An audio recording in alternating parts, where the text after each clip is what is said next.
Buckle up, folks. Today we're diving into an, let's say, exotic topic. Yes, you read it right. We're about to venture into the dark corners of Westeros and explore the bizarre and controversial world of cannibalism in Game of Thrones. Before we begin, it's important to remember that we're talking about a fictional series with imaginary characters and events. So, let's not go around thinking it's a good idea to turn our coworkers into snacks. Now that we've made that clear, let's embark on our delightfully chilling journey. The history of cannibalism. The practice of cannibalism has existed for millennia and is shrouded in an atmosphere of mystery and disgust. While modern society completely rejects this practice, it was once common in certain cultures and, surprisingly, depicted in the fantastic series Game of Thrones. In Westeros, the practice of cannibalism is most commonly associated with the free folk beyond the wall. These brave men and women have been battling the relentless winter and food scarcity for generations. When food becomes scarce, desperation often leads them to resort to extreme measures. One of the most well-known figures associated with cannibalism is the legendary Night King, who reigned during the Long Night. While his existence is surrounded by mystery and legend, there are reports that he led an army of undead, hungry for human flesh. The most famous example of cannibalism in Game of Thrones occurred during the Siege of Castle Black. During the time when the Night's Watch was under attack, hunger and lack of supplies forced them to make a terrible decision. It is believed that some members of the Night's Watch resorted to cannibalism to survive. Mythology and beliefs related to cannibalism. Interestingly, cannibalism is also present in the mythology and religious beliefs of Westeros. For example, in the Iron Islands, it is believed that the drowned god, one of the most revered deities, demands human sacrifices to appease its fury. During times of scarcity, some people believe that consuming sacred human flesh is a way to obtain divine protection.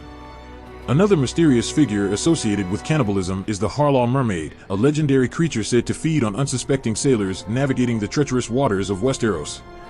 Also, we can't forget about the infamous White Walkers, terrifying creatures that threaten humanity in Game of Thrones.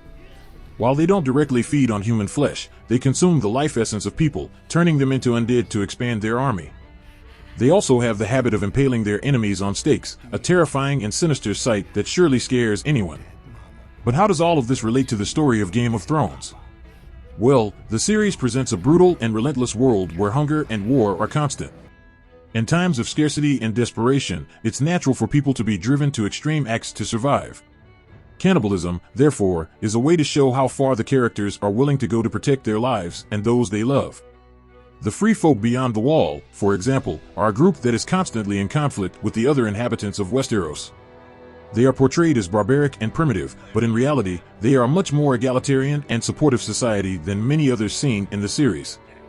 For them, the practice of cannibalism is a way to survive in a hostile environment, but it also has important cultural and religious connotations. Cannibalism in pop culture. Although cannibalism is a disturbing theme, it is very present in pop culture. Numerous works of fiction explore this theme either as a terror element or as a way to comment on human nature. One of the most famous works is the book The Silence of the Lambs by Thomas Harris. In it, the character Hannibal Lecter became a pop culture icon as an intellectual and sophisticated cannibal. The TV series Hannibal also tackles the theme of cannibalism in an even more visceral and disturbing way. Another work that explored the theme is Alive, a book and film that depict the true story of a group of rugby players who survived a plane crash in the Andes. To stay alive, they were forced to resort to cannibalism, an act that changed their lives forever. Conclusion.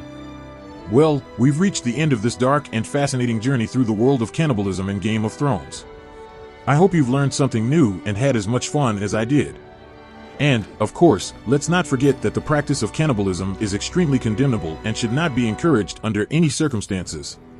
If you enjoyed this content and want to learn more about Game of Thrones and other topics in pop culture, don't forget to subscribe to my YouTube channel. Here, you'll find entertaining and informative videos about everything that interests fans of fiction, movies, and TV. Don't waste any more time and join our community.